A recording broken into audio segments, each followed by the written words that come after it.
2021 is here, and in the VR market, Oculus seems to be facing stiff competition. In a market dominated by the Oculus Quest 2, ever wondered what the alternatives are? What VR headsets would we buy instead of Oculus Quest 2 in 2021? We start off this list with the HTC Vive Cosmos. HTC has been a major player in the game for some time, and the Vive Cosmos is their latest VR headset, hoping to present an upgrade from their previous headsets, the Vive and the Vive Pro.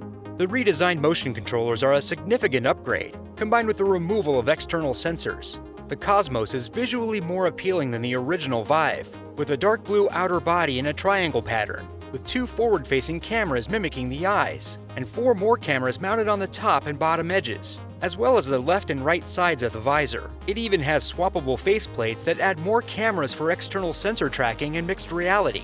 It's light, more comfortable, and can even be flipped up. The new motion controllers look very good, feeling very similar to the Oculus Touch. Perhaps the biggest drawbacks of the Vive Cosmos are the cable and the price. You still need to use cables to connect the link box, like the one that comes with the Vive Pro, that will be connected to the computer as well as DisplayPort cable. For the price, we could have expected wireless.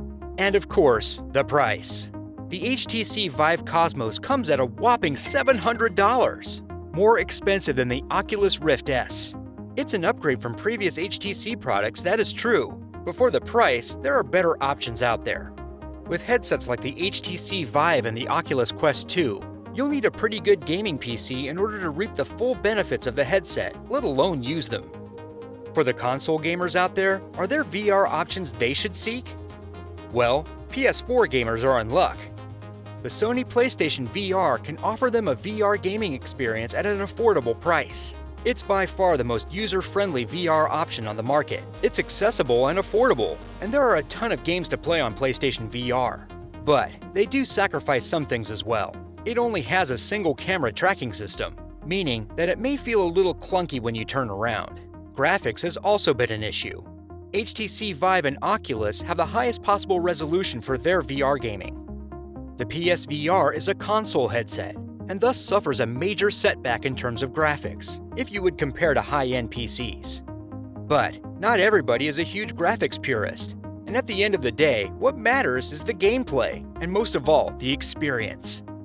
The VR controller may be a whiff compared to other competitors, but it can also work with DualShock controllers as well, so it shouldn't be a problem unless a specific game requires the PSVR controller. Setting it up can take some time, as you have to connect the PSVR's processor unit to one of the USB slots, and tangled wires can be a hassle if you're not careful. But this should only take a maximum of 15 minutes to get things up and running. The best thing about it is, you don't need that much space around you to enjoy your experience with the PSVR. Sony recommends a 10 by 6 foot area, but a 7 by 5 foot area should still serve efficiently. Motion tracking is overall decent, and it may not be the best headset on the market, but it's a damn good one and a viable option for PS4 gamers. You can get it for as low as $200. Next, we have the Valve Index. Valve will not only showcase their new VR headset, but also their latest controller for the headset. Taking a page from the DualSense, Valve's new knuckle controllers will now be pressure sensitive.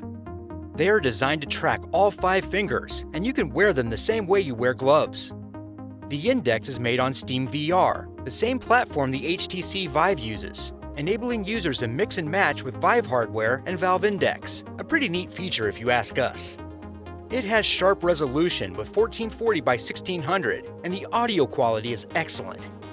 You have the option to experiment and try 144Hz mode, but for most, the 120Hz should suffice.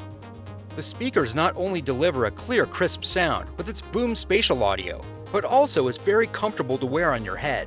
The Index, however, does not use eye tracking nor room tracking, and is not a wireless setup. You'll need a cable tether to get this bad boy running, and you'll need a power outlet to power the headset itself. The controllers are a nice touch, but in a previous video regarding pressure-sensitive triggers, there are only a handful of games that will be making use of this technology. So, the games on Valve Index that will be using the technology is yet to be seen. And since the headset isn't wireless, you're going to need a dedicated setup to consider the wires and the space needed to enjoy your experience. The Index uses eternal lighthouse boxes, needing to set those up to get it up and running. The full kit is pricey, going on at $999 at Steam. Up next, we have the HP Reverb G2, the sequel to the original Reverb. What makes this headset stand out among the rest is its image quality.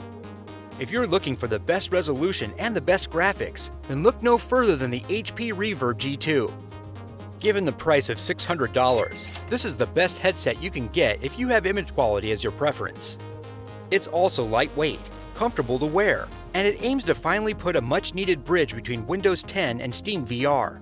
Collaborating with Valve, refining audio and visual tech on the hardware was the main focus for both companies. It features boom spatial audio and is equipped with new lenses and a brighter LCD display, with 2160 by 2160 pixels per eye, significantly better than the Valve Index. But like all things, nothing is perfect, and it has its drawbacks. The controllers are mediocre to say the least. Based on Microsoft's controller design, it's much inferior if you consider the controllers of other VR headsets, specifically the Oculus Touch or Valve Index controllers. To the gamers out there that are very deliberate when using controllers, this might not be the headset for you, as there are other headsets out there with much better controllers to use. The HP Reverb G2 controllers are just out of place and clunky. You won't want to buy this for its controllers, but rather the sharp, smooth HD definition that is, without a doubt, the best in VR headsets today. The products we mentioned are the ones that are currently in the market. As the year passes by, there are many more alternatives to consider when purchasing your headset, so many more VR headsets will be available. And while we don't have specific information and details regarding those yet, here are some of the VR headsets that will be making waves this 2021. Pico Neo 2, HTC Next Level Nolo DPVR, Huawei VR Glass. Subscribe to our channel and catch our next 2 videos, for it will be even better.